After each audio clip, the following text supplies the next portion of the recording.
Okay, so while it's getting it set up, so Core is a layer one blockchain. I think the other guy that came, Rootstock or something, said they are the first to be aligned with Bitcoin. I think that's not so true. Forgive me. Uh, so we're the first Bitcoin aligned blockchain, but then EVM compatible. What it means is that our blockchain is secured by the Bitcoin blockchain, right? But then you can build smart contracts, okay, on the Ethereum side, right? So our consensus mechanism is the Satoshi Plus consensus mechanism, which combines three things in one, right?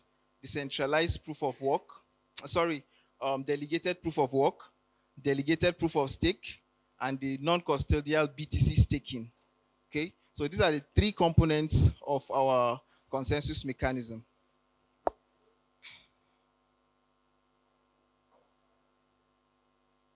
So,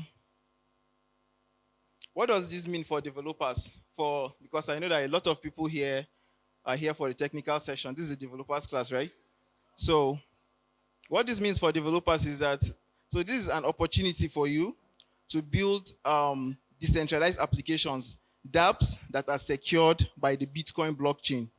Okay, you build on Ethereum, but your application will be secured. Your smart contract will be secured by the Bitcoin blockchain. We all know how strong or how secure the Bitcoin blockchain is, being the first. So, um, what are some of our products? What are some of our core products? So we have the okay. I think we have them here. Okay. The ST core. What is ST core? ST core simply means staking core. Okay. So this is a token that you stake, okay, to earn rewards, returns, or interest.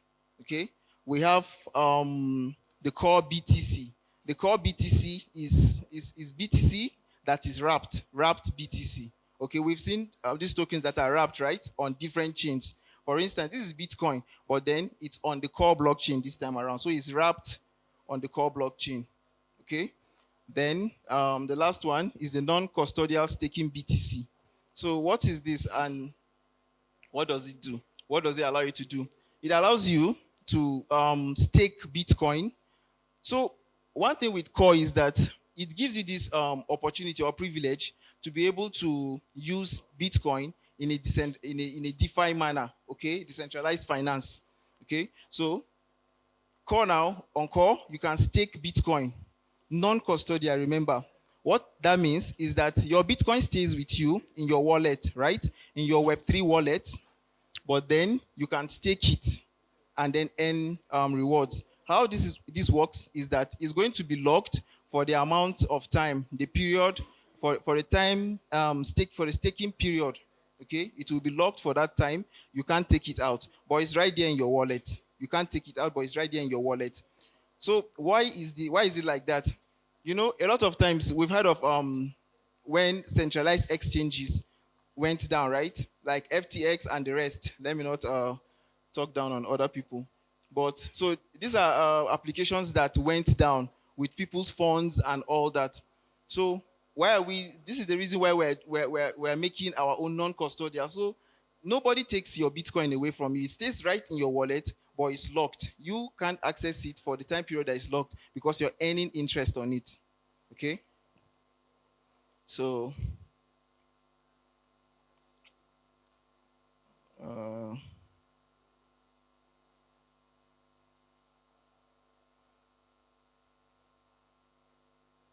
so the next thing I want to talk about is the our tools, the tools you use for development as developers, right? How do you build on Core? So we have our tools. Even though it's EVM compatible completely, the language we write, okay, I'm a smart contract developer as well, okay? But then I work as a technical ambassador here. So um, the language we use is Solidity, okay? The normal Solidity, you know. Okay, but then we have some few settings, some few changes that we have on our own blockchain. So these are some of our resources, right? And then our docs can be accessed at docs.cordao.org. I think you can see the address up there, docs.cordao.org. So, so right here, this very area, I think you can see it from there. Core blockchain testnet resources.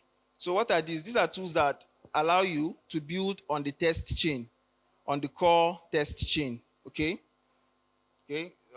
Here is our test explorer, right?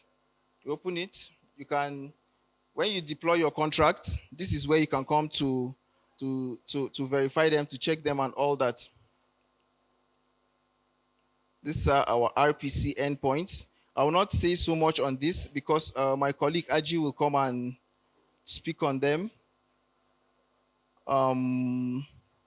So I think let me even stop here since he will take the technical side more, right? Okay. So let me just allow him to go from here. These are basically the mainnet resources. Up is the testnet. So thank you. So on GMGM, it's nice seeing some old and new faces here. And it's late in the day, so I don't think I'll take much of your time. So as my colleague Daniel has said, Core is a layer one blockchain. So we leverage the security of Bitcoin while enjoying the scalability of Ethereum. So I just think I'll just show us how just to deploy a contract because I believe most of us here are smart contract developers. I don't need to start telling you how to write a contract again. So so let me see. I have a repo here. Yeah.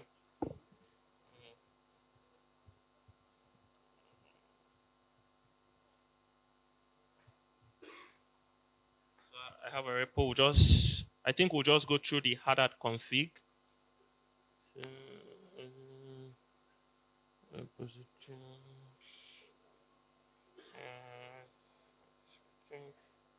Okay.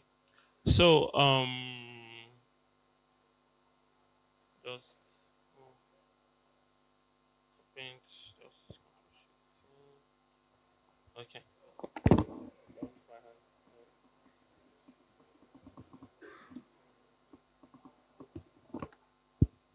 So I think he's trying to clone the repository, right? Okay.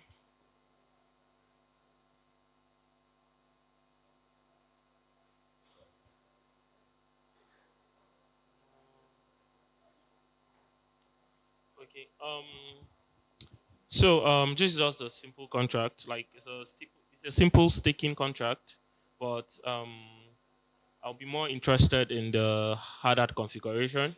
So we mostly know how to deploy, yeah. So I think it's to deploy. Okay, there's no .env file. That's why it's complaining a lot. So let me just add the .env. Then please, I'm assuming that most people are familiar with what I'm doing. I don't know. If you are not and you need me to just explain something, then I can pause and explain. But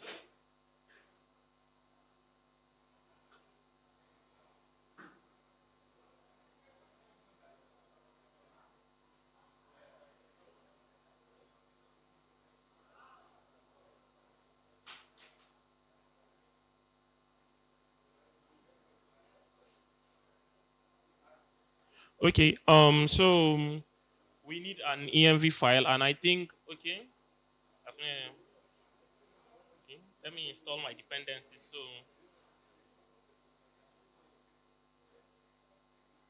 I think I will just need my API, my API key here. Yeah. Then I'll need that. I'll need my account private key. Account private key. Is it? Oh God. What am I doing? It's big enough now, yeah. And API. Then okay. So I think from my hard hat config, these are the variables I'll need. And probably it's not hard to get. Um, so I think it's here. Okay, so I get my RPC from here.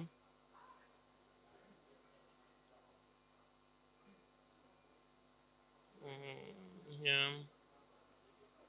So RPC.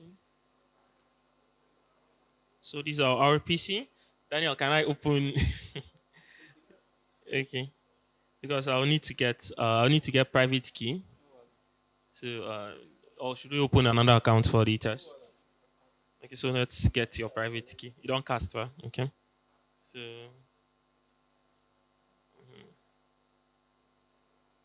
and don't worry, please don't pack our test tokens. Yes, yes, yes. So okay, I think the major thing we are supposed to get out of this is since we're EVM compatible and it's the same thing, it's just like deploying on Sepolia leak, okay, leaks to no Sepolia, Polygon and stuff. So what you just need mostly is our RPC URL. So once you have the RPC URL and you go to your hard hat config file and where you put your Sepolia RPC URL, you just replace it with core RPC URL, and I think it's the same thing. Then you're good to go. Then it's just npx hadat run script slash deploy.js or ts dash dash network dash dash network test core, I think. Yeah, then the private key, to get our private key, to get your Etherscan, our API key, yeah, you opened it somewhere. Are you signed in? Because okay, you come to our site, you create an account. Just if not created, and we can run through that. Or better still, okay. I've been warned twice about time, so it's not hard. You just go, you come here when you register. It's just like registering on Alchemy. You've registered on Alchemy and you've gotten your Etherscan API key. Yeah, so it's straightforward. Most things, why I like Web3 is most things are straightforward. There's no confusion. It's just to go where to know where to go. Like anytime you feel lost, you can just Google T-core test faucet, I think. If you Google core test faucet, you get a link straight to get faucet. If you Google core test net scan, you go straight to the scan. You don't need to get the URL complete. So with that, I think I've come to the end. So if you have any question, any clarity, anything that you need me to iron out for you, then I'll take questions now. But if none, thank you very much and cheers.